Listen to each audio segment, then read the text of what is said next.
trabalho que nós nos propomos fazer e neste intercâmbio que há entre a Federação Espírita Brasileira e a Federação Espírita Portuguesa. Temos cá hoje o Carlos Campetti, portanto, que nos vai brindar com este seminário sobre o estudo sistematizado da doutrina espírita.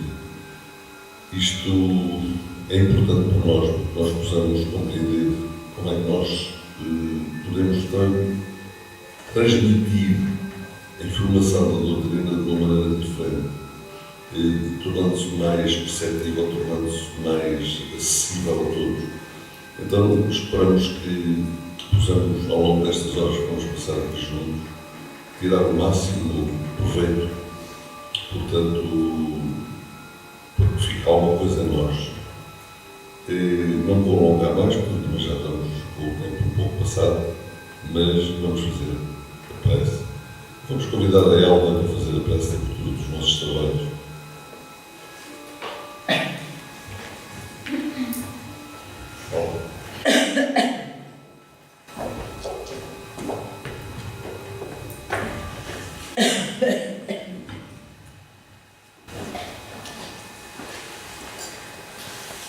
Ligamos os nossos corações e os nossos pensamentos em torno do Mestre amado Jesus, e que neste dia Ele nos ajude a que recolhamos toda a informação possível para melhor servir na sua divina seara, que os bons Espíritos nos acompanhem e que Jesus seja o nosso Mestre e o nosso guia de cada dia das nossas vidas, que a sua paz esteja connosco e que a sua vontade se cumpra sempre acima da nossa.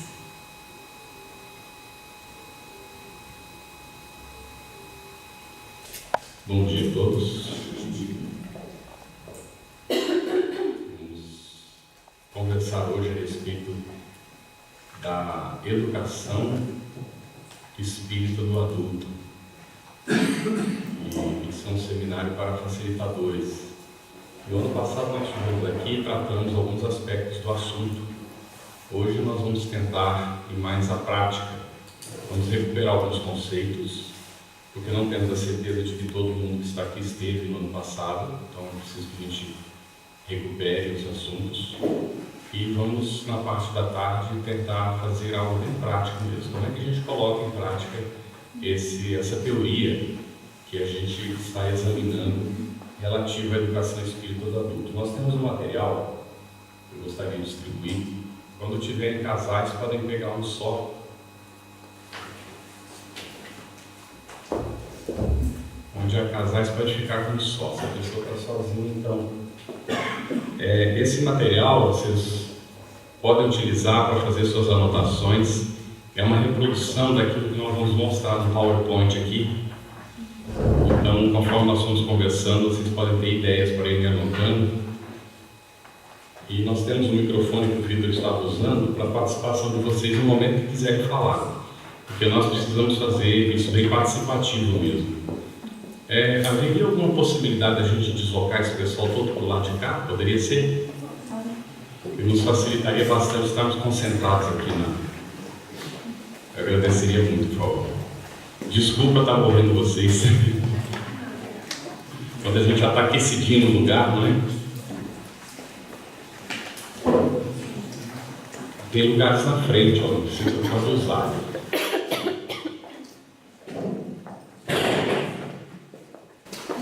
Muito obrigado, gente, pela colaboração.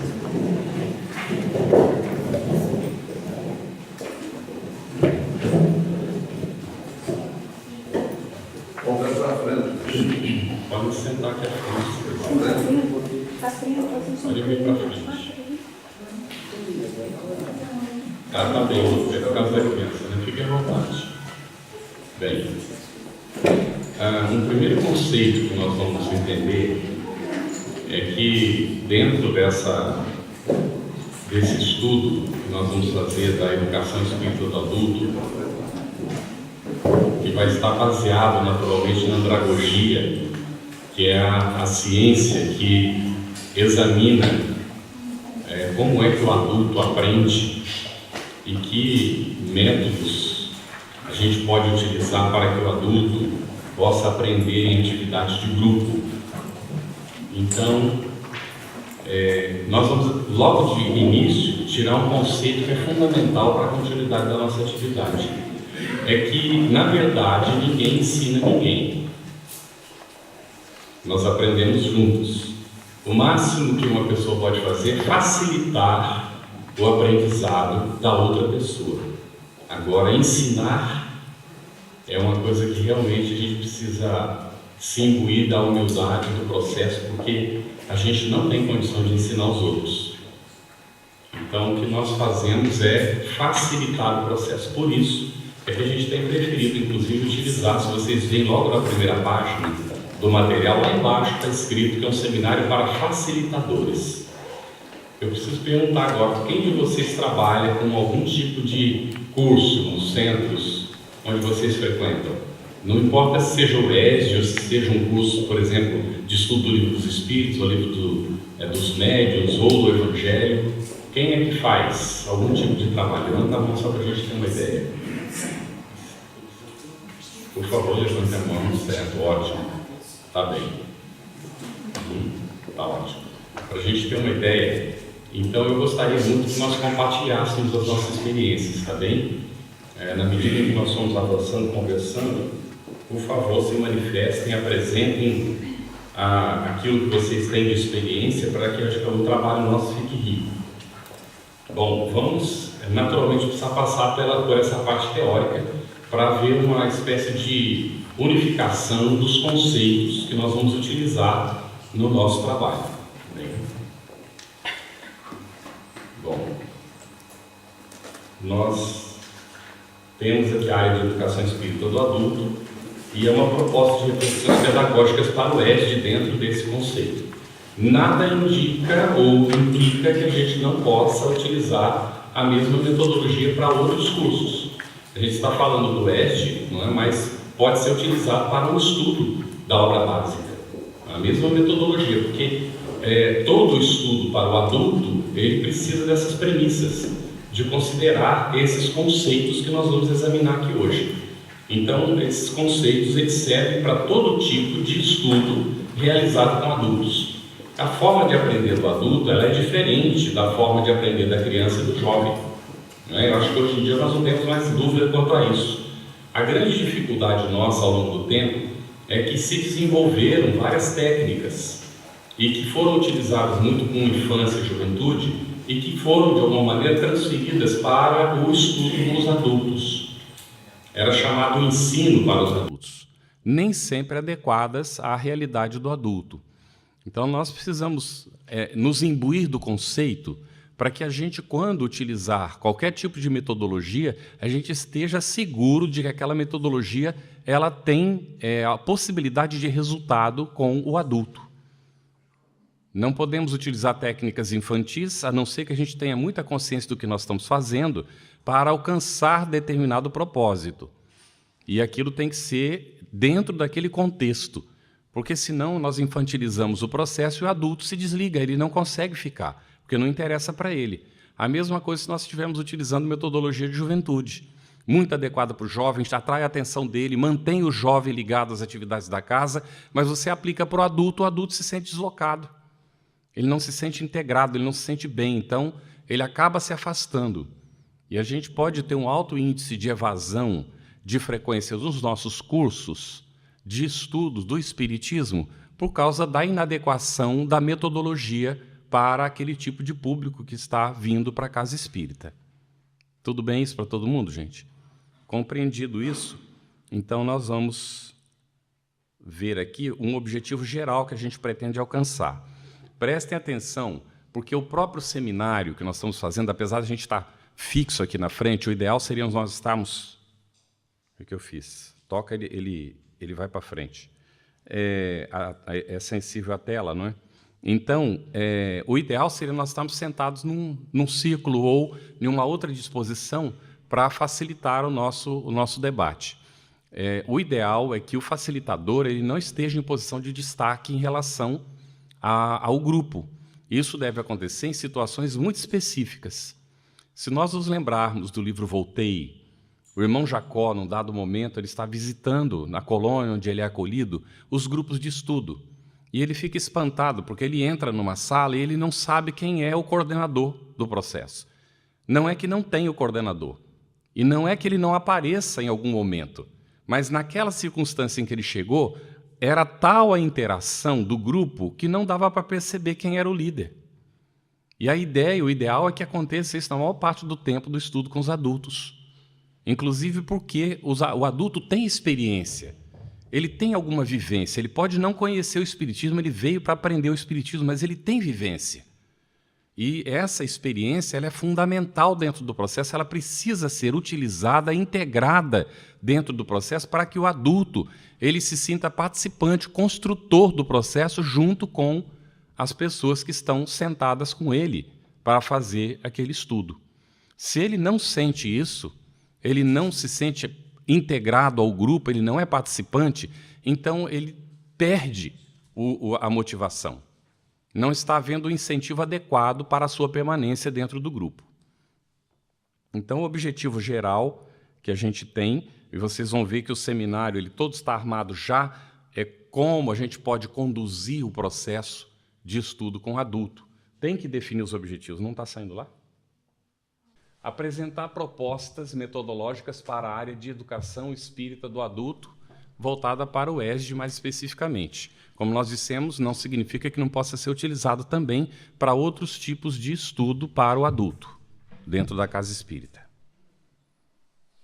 Tranquilo para todo mundo o objetivo? Podemos encará-lo? Vamos lá. O objetivo é de todos nós. Alguns específicos. Vocês veem que não tem como a gente fazer um trabalho de estudo se nós não definirmos aonde a gente quer chegar. O objetivo é fundamental. Então, o objetivo geral e os objetivos específicos que não necessariamente têm que ser operacionais. Não precisam ser operacionais. Tem que ter muito cuidado com isso. Então, nós temos aqui o objetivo apresentar e refletir sobre características da aprendizagem do adulto. Nós não temos o objetivo operacional aí, ele não é operacional. Nós estamos propondo uma reflexão, uma análise a respeito, não é, das características de aprendizagem do adulto, para nós entendermos depois que tipo de metodologia nós podemos utilizar com o adulto. Debater sobre o papel do facilitador da educação espírita do adulto.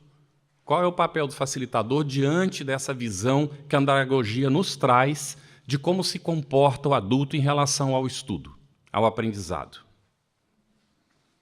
E depois, identificar métodos, procedimentos e recursos adequados à aprendizagem do adulto. Esse é um pouquinho mais operacional.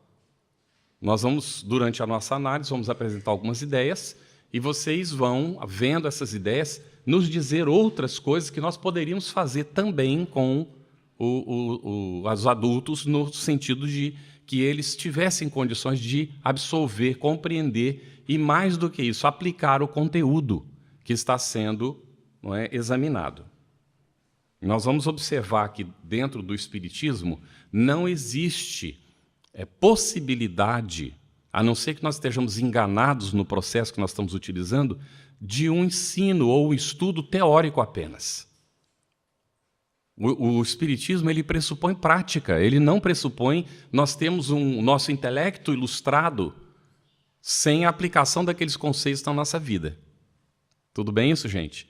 Isso é fundamental no estudo com o adulto, porque o adulto, pela própria vivência, pela própria experiência, o estágio de vida que ele está tendo nessa etapa da reencarnação, as coisas precisam ser práticas.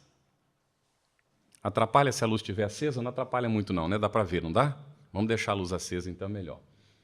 Então, debater sobre opções e experiências referentes à prática pedagógica no ESD. Então, vamos debater sobre essas opções de experiências que a gente pode desenvolver, não é, para a prática pedagógica dentro do ESD, com base em tudo isso que a gente viu. São esses 4 objetivos. Vocês conhecem essa figura? Já viram alguma vez? Já ouviram falar, daqui a pouquinho vocês vão ver. Olha o pensamento dele. O que ele nos diz? Como sujeito do processo educativo, o homem busca ativamente respostas para seus problemas, de forma consciente, crítica e construtiva, rejeitando a mera repetição do que está escrito ou foi dito por outro. Então, não é comum que o adulto aceite simplesmente porque alguém disse ou porque alguém escreveu. É da prática, da própria vivência do adulto, uma atitude reflexiva e crítica em relação ao conteúdo que ele está recebendo. Quando nós queremos um grupo de pessoas que não apresentem essa característica, nós estamos manietando as possibilidades das pessoas. Nós estamos manipulando as suas expressões. Então não dá para você fazer um estudo quadrado com adulto.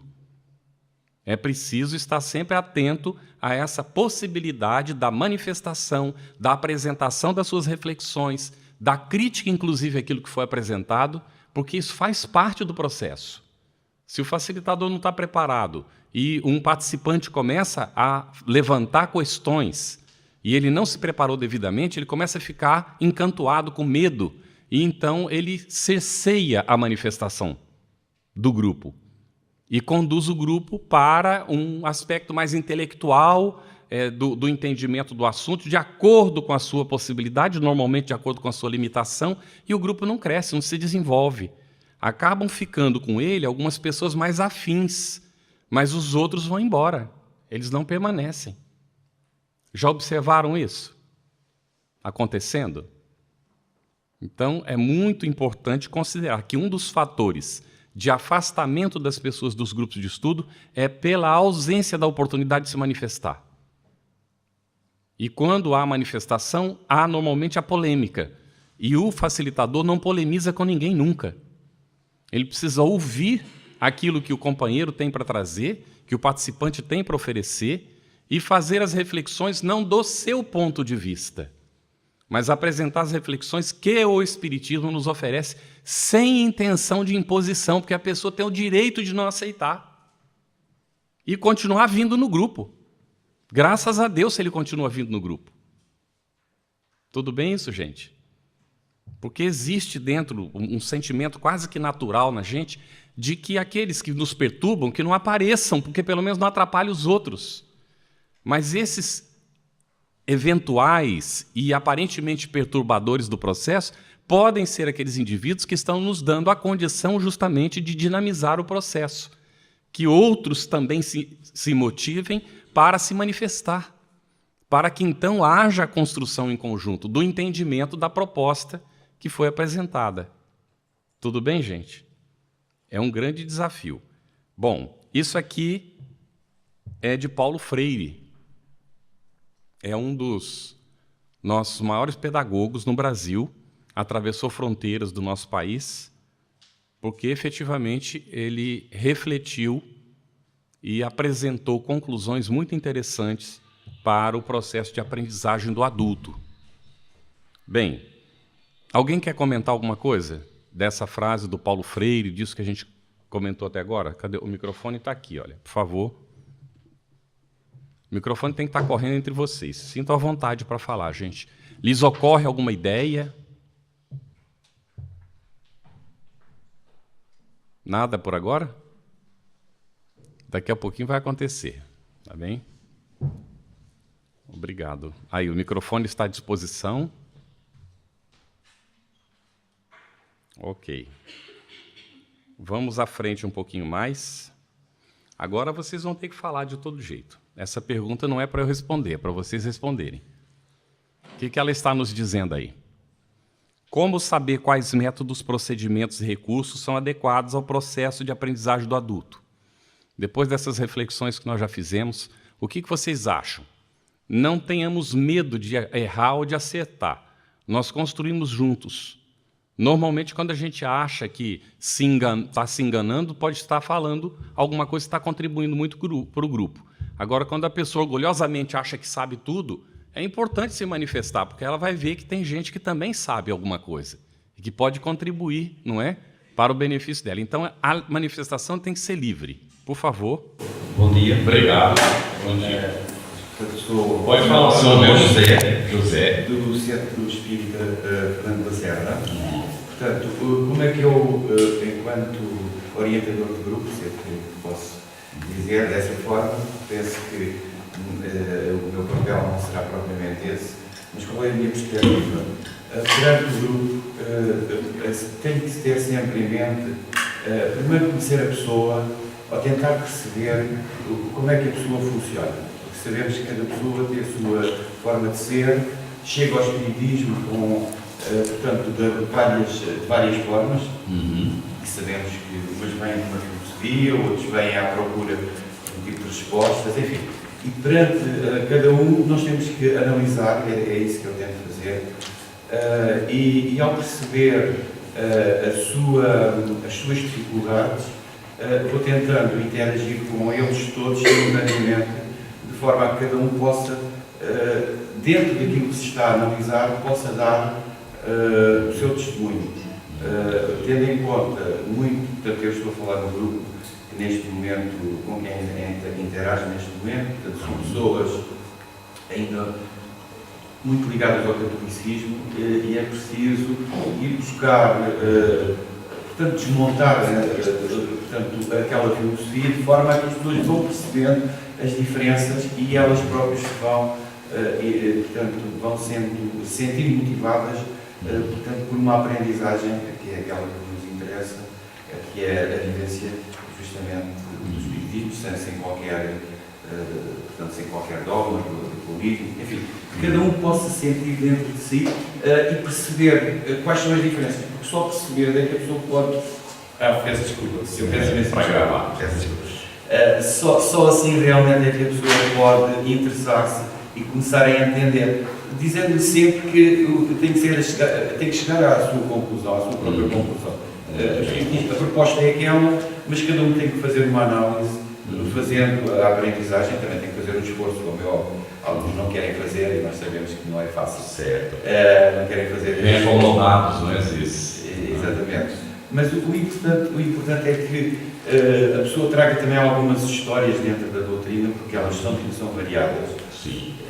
De forma a suscitar algum interesse, porque nós sabemos que todas essas personagens, irmãos, que nos vêm trazendo as suas mensagens, elas servem muitas vezes para elucidar e criar interesse para depois uma pesquisa. E é só neste processo que se pode fazer, que eu tento fazer uma interação com o grupo. Muito bem. Então, é José, não é? O José, qual foi a primeira coisa que ele começou a dizer? O que precisa fazer com as pessoas que estão chegando? É preciso conhecê-las. Né? Foi a primeira coisa que ele falou. Como é que nós vamos apresentar um conteúdo para essas pessoas que a gente sabe que é maravilhoso, sem saber que condição tem as pessoas de absorver esse conteúdo? O conteúdo vai ser o mesmo. Agora, a dosagem do conteúdo vai depender do grupo. A forma de apresentar o conteúdo vai variar conforme as identificações que a gente fizer no momento que a gente estiver conhecendo o grupo. Então, conhecer é o ponto fundamental. Mas ele avançou, não é? Colocando, inclusive, depois, a partir de um certo momento, em que as pessoas estão já preparadas para a pesquisa, para a busca. Vamos avançando devagarinho que a gente vai chegar realmente nisso aí. Tudo bem? Agradeço muito, José. Quando quiser falar, por favor, fique à vontade, tá bem? É esse tipo de contribuição que a gente precisa, gente. Vamos colocando como é que a gente faz na nossa experiência. Então, como saber quais os métodos? Ponto fundamental, conhecer as pessoas. Vamos ficar com isso agora e depois nós vamos avançando mais. Nós vamos ver a manifestação da pessoa trazendo a sua experiência. Não importa que ela não é espírita, ela pode vir normalmente vem de um background, de uma experiência católica, raramente protestante, mas já tem acontecido. É tão interessante que na época de Kardec mais protestantes buscavam o espiritismo do que na nossa atualidade. Houve realmente um esforço muito grande dos curas, dos padres, de combater o espiritismo ao longo do tempo, e também dos pastores protestantes, gerando um crescimento do fanatismo e uma ojeriza ao espiritismo que eles não conhecem, fazem questão de não conhecer, e que eles combatem como se fosse bruxaria, como se fosse coisa do demônio, não é? Prestando um desserviço para a causa cristã. Porque a proposta do espiritismo não é nem que as pessoas deixem de ser católicas ou protestantes. E muito cuidado dentro desse processo. Nós não queremos mudar a cabeça, o comportamento das pessoas em termos da religião que elas têm. A proposta do Espiritismo é que a pessoa seja melhor do que ela foi até agora. Se ela é católica, muçulmana, protestante ou ateia, isso não interessa. Isso não é importante. Todo mundo concorda com isso, gente? Isso não importa para o Espiritismo. A pessoa vai ser espírita, mas o que interessa se ela vai ser espírita ou não? Porque ela pode ser espírita e não mudar nada, só mudou o rótulo. Vale alguma coisa isso? Não vale nada. Então, a Kardec coloca que o Espiritismo é uma questão de convicção pessoal. E como o José colocou, é a própria pessoa que precisa chegar às suas conclusões. Enquanto não acontecer isso, ela pode achar maravilhosa a teoria, mas ela ainda não incorporou os conceitos. Então, ela não pode viver aquilo que não está dentro dela. Tudo bem isso, gente? Então, mais alguém quer se manifestar, por favor? Pode falar, o microfone está aí, olha. Obrigado. Bom dia, eu peço desculpa ter chegado atrasada, mas eu ontem deitei-me bêbada de sono e fiz aquilo que nunca costumo fazer, não acertei o relógio para hoje. E hoje estive a fazer tempo para serem horas de sair de casa. Acontece, essa mudança de horário nos confunde muito. Foi só por isso, eu peço desculpa que eu costumo ser realmente muito respeitadora de horas. Nós estávamos começando quando você chegou. Obrigada. Ora, é assim, nós por vezes pecamos, e eu falo e faço daquilo que tenho preparado ao longo dos tempos, falando com as pessoas, estando até a fazer palestras, vamos chamar de palestras, embora não sejam muitas das vezes, nós esquecemos de que nenhuma religião é melhor do que a outra. Nós estamos inseridos naquela onde nos sentimos realizados, como acontece com cada um, não é? E muitas das vezes estamos a falar e temos a ideia errada de incentivar as pessoas que a nossa é a melhor do mundo e as outras não prestam. E isto é uma das coisas que eu acho errada dentro de nós outros dirigentes. Muito bem. Então, cuidado com os conceitos. Nós estamos querendo primeiro conhecer as pessoas que estão chegando. Então, nós temos uma tendência conteudista. Ou seja, nós temos um conteúdo para passar para as pessoas. E as pessoas chegam, a gente já quer passar logo o conteúdo e cumprir a nossa obrigação. E nos sentimos satisfeitos quando a gente passou o conteúdo para as pessoas. Mas será que o conteúdo chegou nas pessoas? Então, esse respeito àquilo que elas são, à experiência que elas trazem, isso é fundamental para que as pessoas se sintam à vontade, não contrariadas. Não há uma coisa pior que exista do que a pessoa chegar e você, de uma maneira ou de outra, dizer para ela: eu vou destruir todos os seus conceitos. Isso é chocante. A gente, às vezes, não fala desse jeito, mas a atitude, a maneira como a gente apresenta, não é? E falando que a nossa religião é melhor, nós já tivemos problemas graves em grupos de ESD por causa disso. Porque a pessoa vai fazer um traçado sobre a história da religião e vai contando, e depois diz assim: agora chegou a melhor de todas, o Espiritismo. Ora, pelo amor de Deus, complica a situação, não é? Então, inclusive, a gente tem comentado que é uma responsabilidade muito grande nossa quando nós apresentamos o Espiritismo como religião para as pessoas. Vamos pensar quando nós não éramos espíritas. Eu nasci num lar espírita, tenho alguma dificuldade de fazer essa correlação, mas já conversei com muitas pessoas que eram católicas e se fizeram, e vocês podem inclusive dar o depoimento. Quem foi católico antes de ser espírita na sala? Temos várias pessoas. Então, como é que era para vocês? Na época que vocês ouviram pela primeira vez, se alguém tivesse dito para vocês que o Espiritismo é religião, o que vocês teriam entendido? Passa o microfone para alguém. A senhora quer falar? Não claro que não ia entender. Não ia entender, não é? Porque o que a pessoa entende quando a gente diz? Era um conceito novo e o novo. Isto é sempre muito a aceitar. É difícil de aceitar, não é? Assim, num primeiro momento. Alguém mais que foi católico, eu gostaria de dizer. Como é que você se sentiria? Teve a chance? Bom, eu também fui católico antes e depois, entretanto, entrei numa filosofia espiritualista e quando ouvi falar de espiritismo, eu ficava com os cabelos em pé. Portanto, foi todo um processo.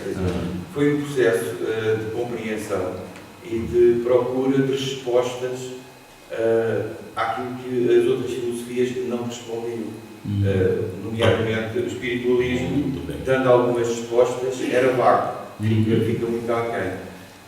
E ainda requer, especialmente a filosofia que eu anteriormente defendi e praticava, ainda requer algum ritualismo, e o ritualismo a mim não me diz nada, quer dizer, incomoda neste momento, eu peço desculpa utilizar a expressão, mas incomoda. Mas foi um processo. Certo. Foi um processo. Tomou um certo tempo, não é? Então, a hora que a pessoa chega, ela vem de outra religião, seja protestante, católica ou muçulmana. O que é a religião para ela? A religião para ela é um conjunto de rituais, com uns certos paramentos, com um sacerdócio organizado. Então, no momento em que tem normalmente um comprometimento financeiro, porque a maior parte das religiões tem um dízimo, ainda que algumas sejam mais flexíveis, mas a pessoa tem um certo compromisso.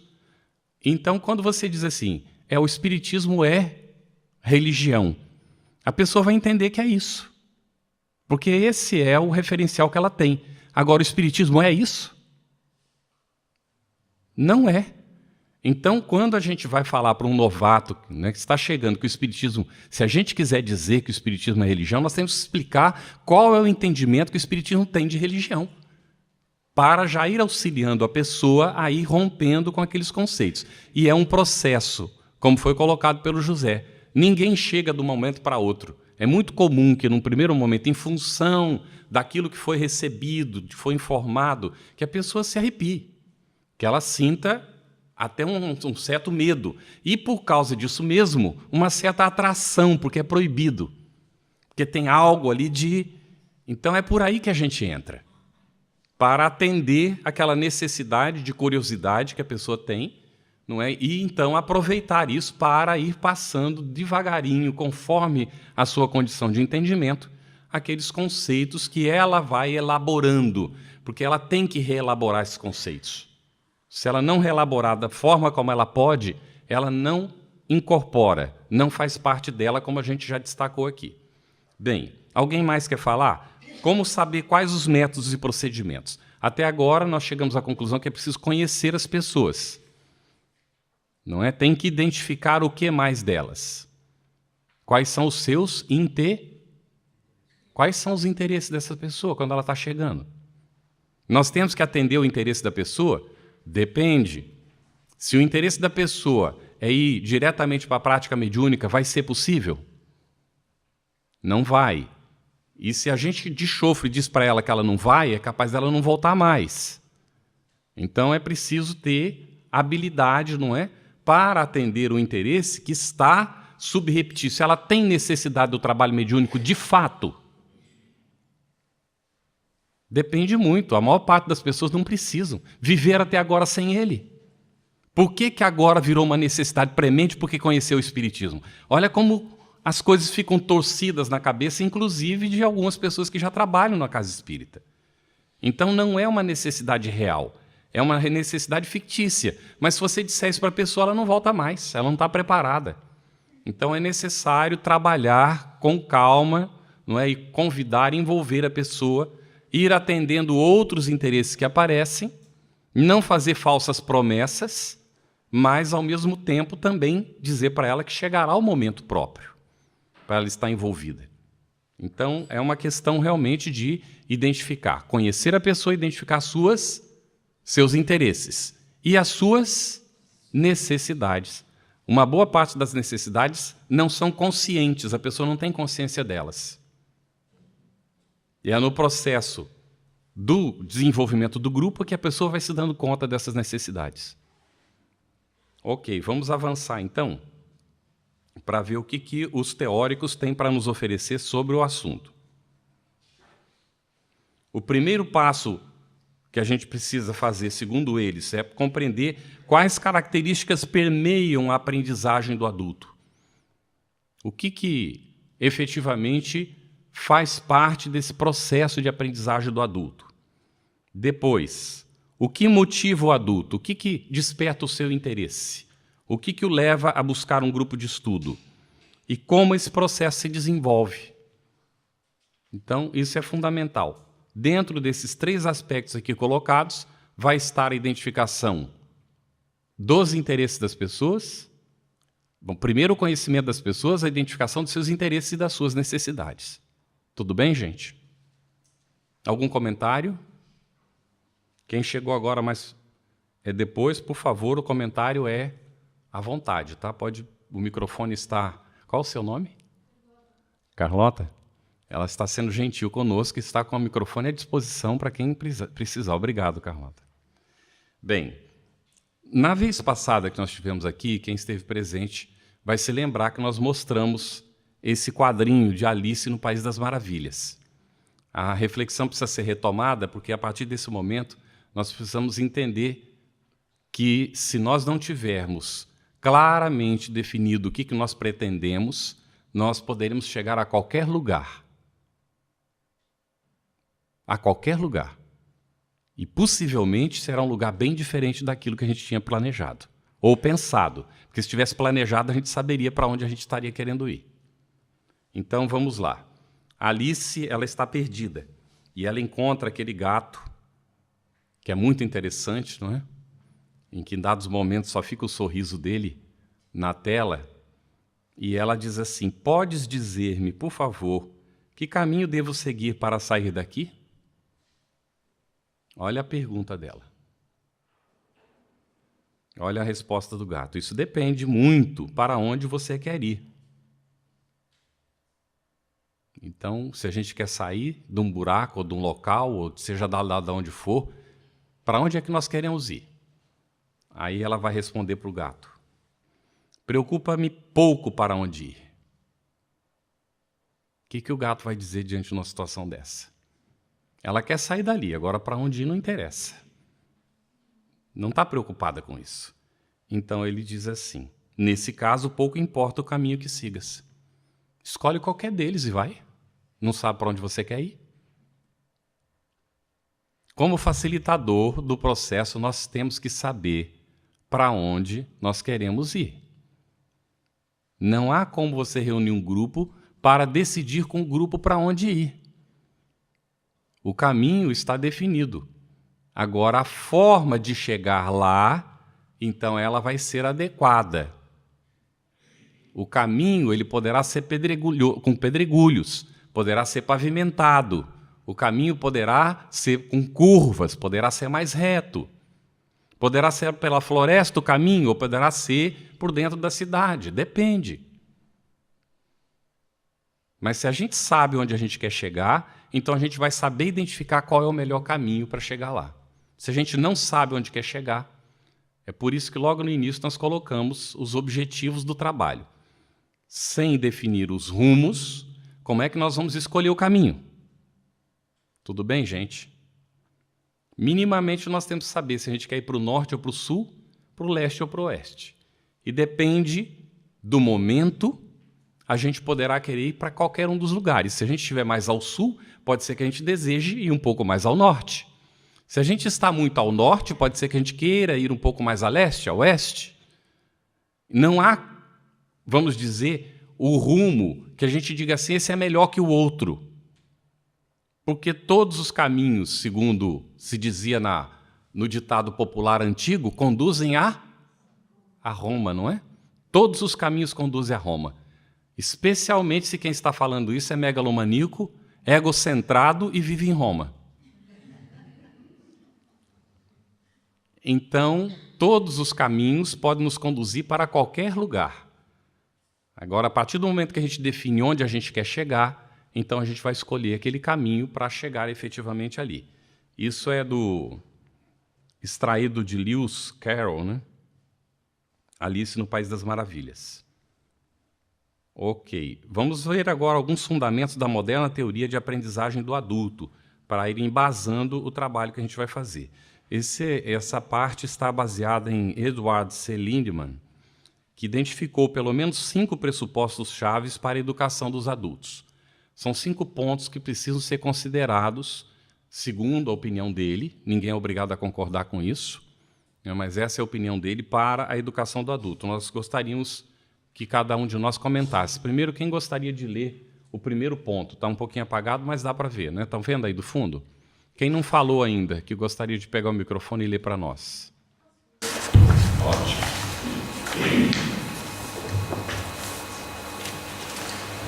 Ponto 1. Adultos são motivados a aprender quando percebem que suas necessidades e interesses são satisfeitos.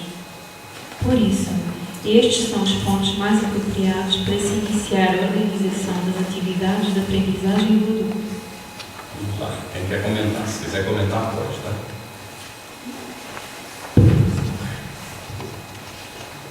Por favor, quem gostaria de fazer um comentário sobre esse primeiro ponto fundamental, que seria um fundamento para a moderna teoria do aprendizado do adulto? Ninguém quer comentar? A gente já falou, não é? 2 pontos que estão fundamentais aí, não é? Por favor. Está muito claro ou está muito obscuro? Por favor, seu nome? Marcos. Marcos. Está bem, tá bom. Tá. Eu penso que hoje o ser humano deixou de acreditar em coisas que não percebe. Portanto, hoje a pessoa tem de saber o porquê das coisas. Muito bem. E quer dizer que tem de saber para onde se dirige. E quando vai a um sítio qualquer, ou uma aprendizagem qualquer, portanto, geralmente não diz nada, não percebe nada. Portanto, a pessoa tem que estar consciencializada daquilo que quer. Primeiro é isso. Depois, é um esforço que tem que fazer. Portanto, a pessoa sente que aquilo que vai aprender é para o seu bem, ou sente isso no seu interior, ou então desiste e não volta mais. Não é? É aquilo que perde o comboio. Não é? Muito bem. Agora, é preciso ter atenção ao seguinte: estamos a falar de um grupo de pessoas que estão numa casa espírita, por exemplo, pela primeira vez. É evidente que há uns com boas intenções, a aprendizagem, e há outros para desestabilizar, não é? E a função deles é mesmo desestabilizar. E é que é preciso ter um certo cuidado. Porque há teorias, há filosofias que se calhar querem impor naquele grupo que até está a funcionar harmonizadamente, não é? E essas pessoas são um distúrbio, são os tais espinhos que aparecem e que só um grupo sólido não consegue afastar. Portanto, quanto a mim, essas são as tais pessoas que conforme entram também podem sair. Ok. Muito bem, obrigado, Marcos. Nós vemos que existem distintos tipos de pessoas que chegam na casa espírita, não é? Quando a pessoa já chega com certa consciência e um desejo de aprender, é maravilhoso, não é? Mas, às vezes, ela chega com o desejo de realmente causar transtorno. Ela vem por erros de interpretação para nos desafiar. Nós temos situações em que a pessoa chega, ela entra no grupo de estudo, ela começa a participar, o facilitador fala alguma coisa do conteúdo, ela toma a palavra, ela repete o que o facilitador fala e depois de um certo momento ela começa a torcer o que o facilitador falou, ela mistifica o que foi falado e ela conclui com opiniões pessoais totalmente contrárias ao que foi dito anteriormente. Se o facilitador não está preparado, ele vai ser enrolado. E todo o grupo vai ser enrolado por aquele mistificador. Então, em alguns momentos, tem que ter autoridade moral de colocar a pessoa no seu devido lugar. Com todo respeito, com todo carinho, até em termos de respeito ao próprio grupo. Porque a maior parte das pessoas que vieram ali, elas não vieram para fazer aquele tipo de coisa e nem para aceitar ser enganadas por alguém. Quando não há uma atitude por parte do facilitador, as pessoas não voltam mais, porque elas vão numa reunião, vão na segunda, vão na terceira, e aquela pessoa está todo o tempo tergiversando e torcendo o conteúdo sem que o facilitador faça nada, então a pessoa não volta mais para perder o tempo dela, ué. Por que ela vai ficar naquele grupo? Ela vai se ligar a outro. Quando a casa tem outras opções de estudo, possivelmente a pessoa vai para um outro grupo de estudo na própria casa, mas quando não tem, vai para outra casa. Sai até do centro espírita. Então, o facilitador tem e deve ter respeito pela pessoa que está ali, que não está respeitando, ele deve ter, mas ele também tem uma obrigação para com a maior parte do grupo que está presente. Então, deixar o companheiro falar uma vez, tudo bem. Uma segunda vez é preciso já colocar o corretivo, dizer, entendemos o que o nosso companheiro disse, no entanto, o que eu falei e que não é opinião pessoal minha, mas é o que o Espiritismo ensina, é isso, aquilo, aquele outro, com todo respeito à sua opinião pessoal. Já deixa claro que é uma opinião pessoal da pessoa.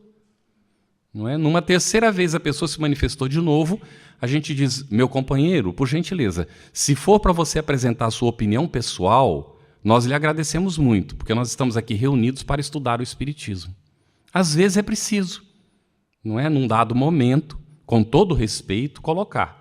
Agora, tanto quanto seja possível, deve-se levar ao assunto de uma maneira tranquila e calma, mas marcando os pontos, com muita clareza, com muita tranquilidade. Se a pessoa entende durante o processo e ela, então, muda a atitude, passa a respeitar o grupo, maravilhoso. É o que se pretende, é o que se busca. Agora, quando depois de várias tentativas, 3, 4, 5 tentativas, o companheiro continua na mesma atitude, ou há uma ação efetiva na frente do grupo, ou uma conversa particular com a pessoa, para resolver a situação. Tudo bem, gente? E nós estamos nos baseando aqui na proposta que nos faz São Luís, no capítulo 10 do Evangelho segundo o Espiritismo, nos itens 19, 20 e 21. Quando Allan Kardec pergunta, entre várias coisas, se uma pessoa está prejudicando o grupo, o que deve fazer a pessoa que é responsável pelo grupo? E a resposta é taxativa. Cabe ao responsável olhar o interesse da maioria e não permitir que uma pessoa prejudique a maioria. Tudo bem, gente? Agora, não é por isso que nós vamos brigar com a pessoa. Chegou lá, manifestou uma opinião diferente da nossa, a gente vai e briga com a pessoa de jeito nenhum. Então, não é disso que nós estamos falando, bem ao contrário, porque o nosso papel é até conquistar. Já imaginou se essa pessoa entende? E se ela faz a mudança da sua atitude e ela se integra, porque se ela é inteligente para tergiversar, ela vai ser também para contribuir depois na propagação dos conteúdos positivos, se ela os entender e compreender os benefícios dele. Nós tivemos uma situação uma vez, só para ilustrar. Era um grupo de estudo do ESG pela internet, em espanhol. E nós estávamos fazendo o estudo e, de repente, apareceu no canal uma pessoa desconhecida. A gente fica muito atento, nós temos uma equipe que fica acompanhando isso, porque há possibilidade de invasão. Então, no momento que apareceu aquele desconhecido, tudo bem, é normal, né? Aparecem pessoas que vêm para visitar, ver se gosta, se vai ficar ou não. Era um grupo de estudo, ele estava aberto, aquele grupo de estudo, as pessoas podiam entrar. Mas logo que entrou essa pessoa, apareceram de 2 em 2, de dupla em dupla, desconhecidos. Quando chegou a 18 desconhecidos, a gente viu que era uma invasão. Então, a pessoa técnica do canal me alertou, eu estava dirigindo a reunião. Naquele momento, eu disse, gente, nós vamos fazer uma pequena interrupção neste momento, porque nós estamos sendo invadidos agora. Temos um companheiro que entrou, vocês viram, ele era desconhecido, e ele possivelmente está jogando participantes fictícios dentro da nossa reunião. Porque ele não sabe o que nós estamos fazendo aqui. Se ele soubesse, ele não estaria fazendo isso. Então, para que ele entenda que nós não somos do demônio, nós não somos nada do diabo, como ele poderá estar pensando, nós não estamos aqui para fazer nenhum culto a Satã, nós vamos orar em nome de Jesus por ele nesse momento. Então nós vamos interromper a nossa atividade, eu peço a concentração de vocês e vamos orar pelo nosso irmão que nos invadiu. Ele veio aqui por alguma razão, possivelmente porque ele precisa da nossa ajuda. Interrompemos e começamos a orar. Fomos orando, orando, orando. Aí, de repente, começaram a desaparecer os fantasmas, só ficou ele. Quando ficou só ele falou numa voz gutural, diferente, para disfarçar, para ninguém saber quem ele era. Ele disse assim, perdonem-me, eu pensava que os outros foram outro tipo de gente. Ou seja, me desculpem, porque eu estava pensando que vocês fossem outro tipo de pessoa. E saiu, foi embora, não voltou mais. Então, nós temos situações, as pessoas vêm para dentro da casa para nos testar muitas vezes. Aí ela chega, por exemplo, e se revela como uma pessoa que não aceita o espiritismo. E ele chega para combater mesmo, já aconteceu, senta lá para combater. Tudo que o facilitador vai apresentar, que o grupo está discutindo, ele tem sempre algo do contra, sempre. Então, a gente tem que respeitar naturalmente, mas deixar evidente que nós estamos ali para estudar o espiritismo. Houve um companheiro, um período, que ele queria muito discutir se o espiritismo era ou não era religião. A questão dele era discutir isso. O tema era Deus, mas ele não queria tratar de Deus, ele queria saber que o grupo discutisse se o espiritismo é ou não é religião. Então a gente dizia para ele, meu irmão, vai chegar o momento, daqui a pouco nós vamos estar estudando, não é o papel das religiões, então nós discutiremos. Não, mas eu quero discutir isso agora. Eu vim aqui para isso. Tudo bem, você veio aqui para isso, mas os outros 20 que estão na sala, eles vieram para outra coisa. Então nós não podemos atender a um só e ignorar os outros 20. Tenha um pouco de paciência. Ah, não, eu vou embora. Se vocês não tratarem o assunto, eu vou embora. Bom, isso é uma decisão sua. Não é de ir embora. Nós estamos pedindo que não faça isso. Porque vai chegar o momento de a gente analisar o assunto. Agora, ainda precisamos dos pré-requisitos. Vamos entender primeiro o que é Deus, qual é a proposta divina para nós. Não é? Mas eu não quero saber desse assunto. Então, meu irmão, você tem duas opções. Não é? Ou você fica conosco e aguarda, ou você vem dentro de algum tempo que nós vamos estar examinando esse assunto. Não, eu vou embora, não vou esperar isso, não vou voltar mais não. Bom, tudo bem, a escolha é sua. Agora, nós não vamos mudar toda a programação pelo seu interesse, porque isso não vai atender a maioria das pessoas, conforme já está identificado. E o companheiro foi embora e não voltou. Infelizmente. Na verdade, o que ele queria era tumultuar. Não era discutir um determinado assunto. Era causar dificuldade dentro do grupo. Porque o grupo se perderia nas ramas da discussão e não chegaria aos conceitos morais necessários para a transformação do ser. Então, são mistificadores, pessoas que estão enganadas e que vêm muitas vezes trazidas pelos espíritos inferiores. Isso pode acontecer dentro de qualquer grupo? Pode e acontece. Então, com paciência, com tranquilidade, sem perder a calma, sem perder o controle, tratando todo mundo com muito respeito, inclusive o companheiro, não é, que está causando a dificuldade, porque essas dificuldades vêm justamente para testar a nossa habilidade de acolhimento, de aceitação do outro como ele é, mas de respeito também ao grupo que nós estamos liderando naquela situação. Tudo bem, gente? Por favor, pode passar o microfone. Bom dia. Era só colocar, digamos, aquilo que o Carlos falou, essa situação, porque essa situação já nos aconteceu algumas vezes na Casa Espírita. De qualquer das formas, nós, apesar de alertarmos isso, também dissemos à pessoa o que acabámos, felizmente, por ajudar e por resolver.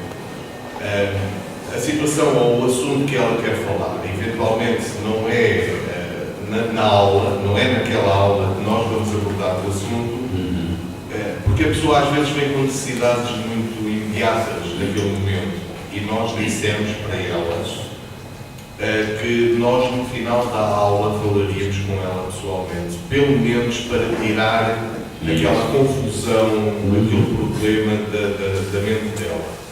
E isso aconteceu e pronto, o problema ficou sanado e a pessoa, as pessoas continuaram a estudar. Era só essa aplicação. Isso. É uma situação diferente. A pessoa aceita conversar em particular.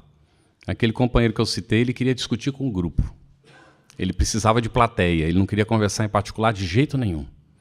Então é diferente. Quando aceita falar em particular depois, atender, tudo bem. E depois tem certos assuntos que a gente percebe que precisam ser atendidos mesmo. Aqui está dentro, você vê as necessidades e os interesses da pessoa. Então você não pode jogar em cima delas um conteúdo pré-estabelecido.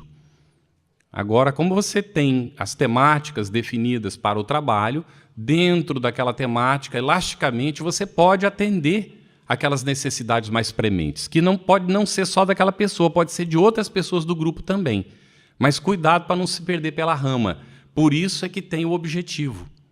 A gente pode até sair um pouquinho fora, atender e tal, mas nós precisamos também alcançar aquele pré-requisito de entendimento que vai dar condição para que todo o grupo depois entenda os outros assuntos. Senão nós ficamos aleatoriamente tratando aquilo que vai aparecendo e nunca chegamos a lugar nenhum, porque a gente não está sabendo aonde a gente quer chegar, então qualquer caminho serve. Percebe a grande dificuldade? Tem que saber dosar isso aí. Mas, às vezes, até dentro do próprio grupo, você pode atender e deve atender determinados questionamentos. Vamos dar um exemplo. Acontece alguma coisa na cidade. Algo fora do comum. Saiu nos jornais, está na televisão, e a gente vai para a sala da nossa reunião de estudo. É possível ignorar o que está acontecendo na cidade? Não é possível, é preciso ser tratado. Ah, mas o assunto é outro, não tem nada a ver com aquilo. Mas é preciso ser tratado. Porque as pessoas estão inquietas, elas estão irrequietas, elas estão insatisfeitas, elas estão se perguntando o que o Espiritismo tem para dizer sobre isso.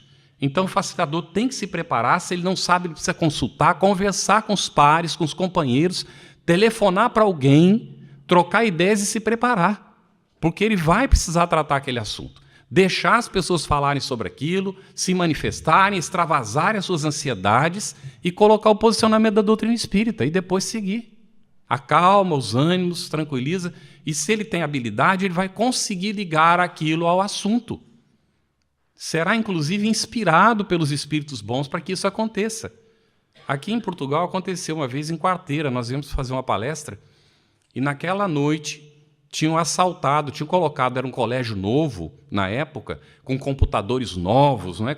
Era uma metodologia toda nova de ensino, e segundo aparecia no jornal, alguns alunos haviam assaltado a escola, tinham levado computadores, quebrado telas, quebrado... Então, nós chegamos para a palestra que não tinha nada a ver com o assunto e a gente ouvia as pessoas comentando antes da palestra, chegando no centro falando sobre aquilo. Ou a gente tratava o assunto ou ninguém ia prestar atenção no conteúdo que estava preparado para a palestra. Então, a gente ficou pedindo naqueles momentos ali inspiração, ajuda e começamos tratando da problemática. E aí, com a ajuda da espiritualidade, entramos no tema, ninguém nem percebeu e foi tudo bem, tranquilo. Então, o facilitador, às vezes, inclusive, ele deve provocar isso. Está acontecendo algum assunto do dia a dia ou relacionado com alguma problemática, ele traz a revista, ele traz o jornal Recorte para dentro da sala. Se ninguém tomou iniciativa, ele toma a iniciativa para ligar o conteúdo ao dia a dia das pessoas. Tudo bem isso, gente?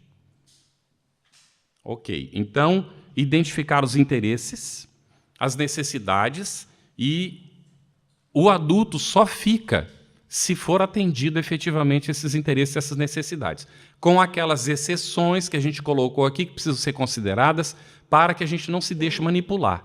Nós estamos pensando em pessoas de boa vontade, que estão interessadas efetivamente em um estudo e aprender alguma coisa. Se é desse jeito, nós então identificamos essas necessidades, esses interesses, e eles precisam ser satisfeitos, porque senão a pessoa não ficará no grupo. Tudo bem? Como os assuntos eles têm uma relação direta com a nossa vida, isso não é difícil de fazer. Não é mesmo, de jeito nenhum. Vale até em alguns momentos a pergunta clássica para os participantes. O facilitador pode largar a pergunta. Como a gente relaciona isso que nós estamos vendo hoje com as coisas do nosso dia a dia? Quem tem um exemplo para dar? Quem se lembra de uma vivência que aplicou e que pôde aplicar esse conteúdo na sua vida? E deixa o povo falar. Tudo bem, gente? Bom, então é o primeiro ponto aqui.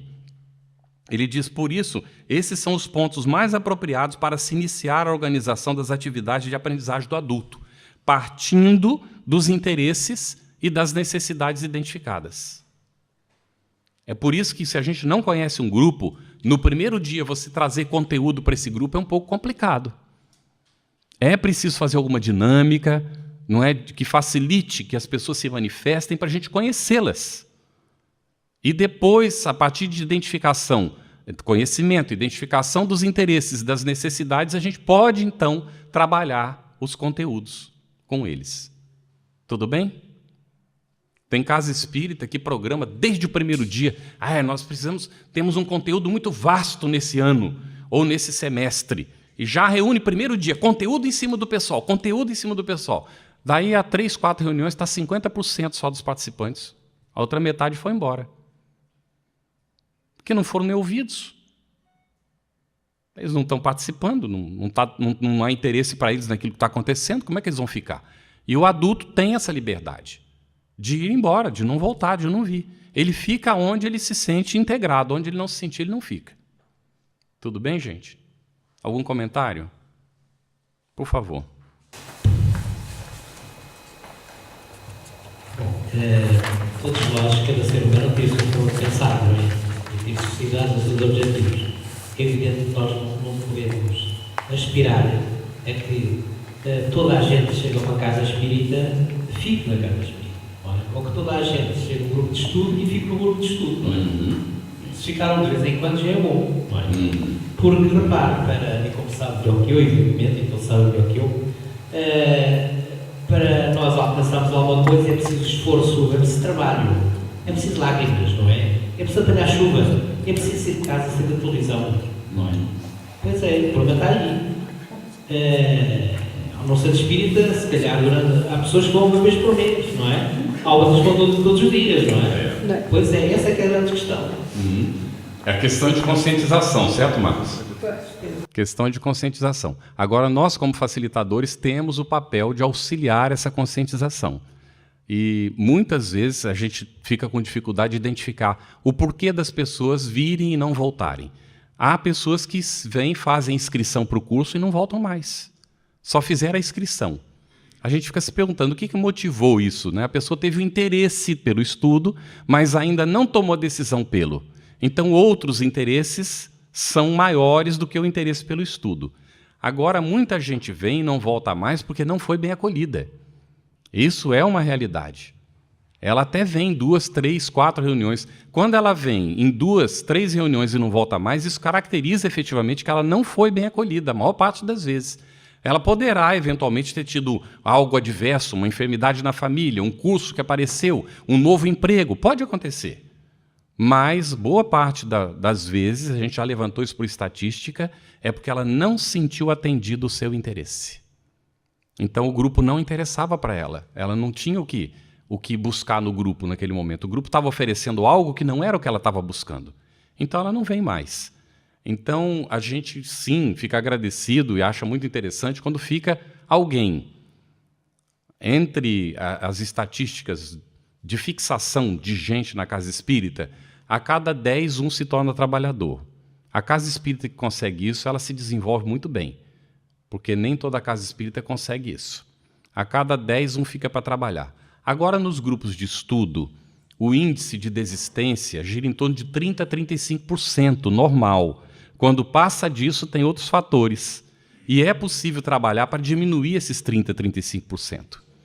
Se nós estivermos atendendo as características do adulto dentro do trabalho, é possível que a gente reduza esse índice. Inclusive, é muito importante, a gente tem aprendido isso na prática, que a pessoa, quando chega, ela saiba o que ela vai enfrentar. Nós temos recebido os grupos de ESD e feito uma explicação para eles do que é o ESD, como é que ele é desenvolvido, que tipo de atividade eles vão ter. Eles vão ter facilitador, eles terão alguém fixo na turma, eles vão ter pessoas que virão ali para apresentar os conteúdos ou dinamizar os processos com eles. Tem que explicar. E explicar para eles que vai haver mudanças ao longo do processo. Que poderá haver momentos em que eles vão mudar de facilitadores ou monitores. Então, tudo isso tem que ser explicado para que as pessoas saibam, porque quando a gente não explica, a hora que acontece, ela se assusta. Ela não estava preparada para aquilo. E adulto não aceita esse tipo de coisa. Ele faz parte do processo e ele quer fazer parte da decisão. Ainda que ele não tenha condição, que não está preparado para tomar as decisões maiores da casa, que são os trabalhadores que tomam, mas aquilo que diz respeito a ele, ele precisa participar. Percebe, gente? Não é que nós vamos agora pegar as decisões da diretoria e dar para o frequentador que vem pela primeira vez na casa. Isso seria leviandade. Nós estamos falando do grupo de estudo que ele participa. Sim. Eu penso que tem que haver algum envolvimento entre todo o grupo e o facilitador. E esse envolvimento, também o facilitador deve, na minha perspectiva, eu peço desculpa por a questão pessoal, levar periodicamente, sem desviar do projeto e do objetivo, levar periodicamente, como eu há bocado também referi, um livro, um tema dentro da doutrina que possa criar um outro interesse, porque nós verificamos a maioria da população portuguesa, penso que será só portuguesa, tem dificuldade, estou a brincar, tem alguma dificuldade em ler. E isso muitas vezes é inibidor. Se não tivermos não tivermos qualquer tema mais apelativo, a pessoa por vezes também vai para casa, leu e depois não sente motivação. É preciso haver um envolvimento dentro do grupo. Com certeza. E realmente qualquer coisa que o desperte sem fugir, ao objetivo que nós temos, não é? Vocês estão vendo e o José está apresentando metodologias. Ações que a gente pode desenvolver. Lá na frente nós vamos examinar e aprofundar isso, tá certo? Daqui a pouco mais à frente. A gente vai ver o que a gente pode fazer em certas circunstâncias para, então, ter a atenção do adulto e mantê-lo dentro do grupo, não é? De estudo. Nós não estamos preocupados em fazer proselitismo, viu, gente? É em aproveitar a oportunidade, porque é muito mais custoso você convencer alguém a vir do que manter aquele que já veio. Percebe? Aquele que não veio ainda tem que ter todo um processo de despertamento, vai acontecer no momento próprio e tal. Agora, aquela pessoa que já veio para casa ali, que já manifestou interesse inicial, esse é o nosso potencial frequentador e até mais tarde trabalhador da casa. Bom, vamos interromper um pouquinho, que a gente combinou que por volta de 11h10 teria um intervalo, 11h15. Vamos tentar fazer uns 20 minutos, pode ser? E aí a gente retorna e dá continuidade. Obrigado, gente, está muito boa a participação, tá bem? Quem não falou nada aí, se prepara. Coma alguma coisa, fique animado para falar depois. Obrigado.